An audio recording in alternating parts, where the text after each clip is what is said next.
Ang batang ito ay magsisipilyo na. Nalaman niyang invisible siya. Nagulat si Kevin. Humarap siya sa salamin. Ngunit damit lang niya ang nakikita. Invisible nga siya. Tinawag siya ng ina na kumain. Ngunit damit lang ang nakita niya.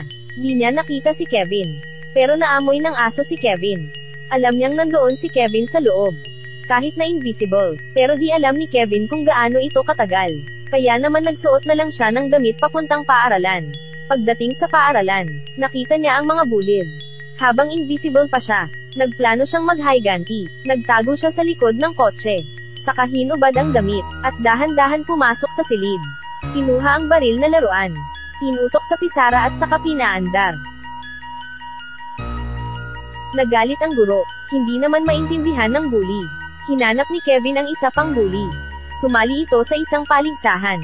Tinulak siya ni Kevin. Kaya naman ang laging unang gantimpala ay natalo sa paligsahan.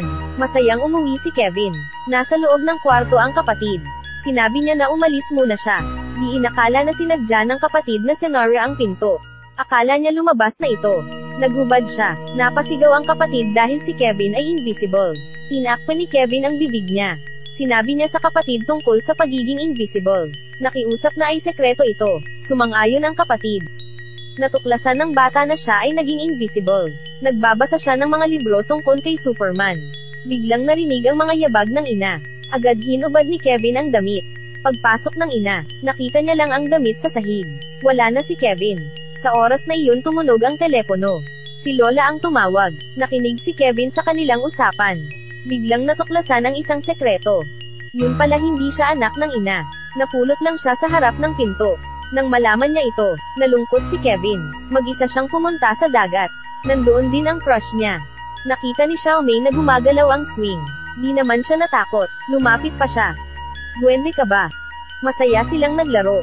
Habang masaya silang dalawa, nakita ni Kevin. May isang naka-shades na nakatingin sa kanila. Para siyang bulag. Nung gabi habang mag-isa si Xiaomei na nag-insayo. Di niya alam, may isang tao sa taas na tumutok ng baril sa kanya. Hinimitay si Xiaomei. Dinala si Xiaomei ng misteryosong tao. Lahat ng ito ay nakita ni Kevin. Hinabol niya ito, pero di si Kevin ang kalaban ng misteryosong tao. Dinala si Xiaomei sa isang experiment lab. Matapos ang ilang test na laman na hindi si Xiaomei ang hinahanap nila. Samantala, nakauwi na si Kevin.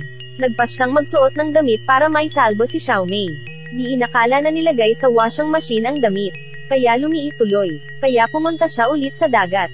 Nag-isip siya ng paraan para isalba si Xiaomei. Biglang, nilapitan siya ng lalaking naka-shades. Siya pala ang tunay na ama ni Kevin. Nagkwento ang lalaki. May labanan na nangyari ilang taon nang nakaraan. Dahil sa nuclear leakage, nagkaroon ng pagkakaiba sa mga genes. Marami sa kanila ang nagkaroon ng kapangyarihan. At nang malaman ito ng isang grupo, kinuha nila ang mga taong may kapangyarihan. Kinulong sila sa isang lab. Araw-araw ay iba't ibang pagsusulit. Pinapalaki sila bilang panlaban sa gyera. Ang ama ni Kevin ay isa sa kanila. Dito nila isinilang si Kevin. Para matakasan ni Kevin ang buhay na ito, dinala nila si Kevin at tumakas. Malas lang ay, para ma-delay ang oras. Sinakripisyo ng ina ang buhay. Tinakas ng ama si Kevin. Para manatiling ligtas, dinala niya si Kevin sa isang pamilya. Yun na nga ang kasalukuyang ina ni Kevin. Si Kevin ay may kakayahan na maging invisible. At ang lalaking may shades ay ang ama niya. Sabi niya kay Kevin, kung gusto niyang maging invisible, di na kailangan ng Superman na damit. Basta nakafocus lang, pwede niyang paganahin ang kakayahan. Saka binigyan niya ito ng damit. Pag sinuot niya ito habang invisible siya, di siya makikita ng tao. Samantala, nagpa siya si Xiaomei na tumakas.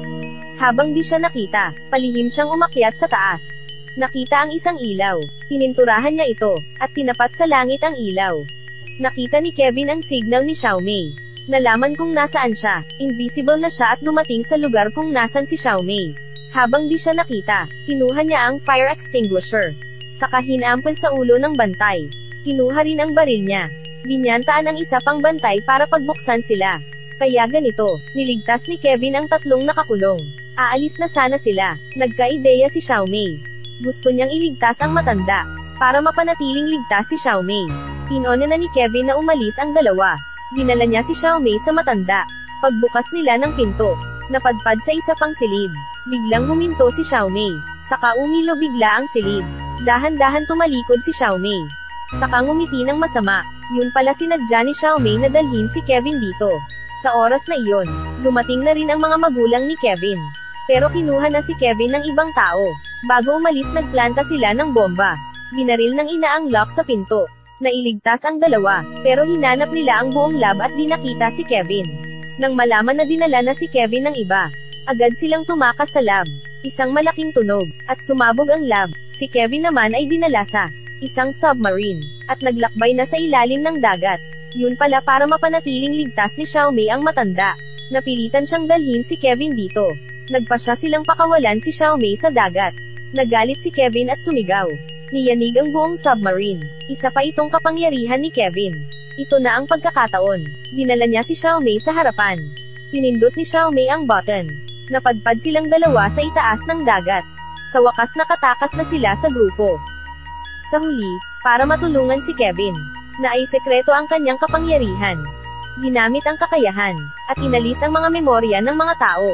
Samantala, nagpakita na ang leader ng mga may kapangyarihan. Walang iba kundi ang ina ni Kevin. Ang pelikulang ito ay The Invisible Boy. Ipinalabas ito noong 2014.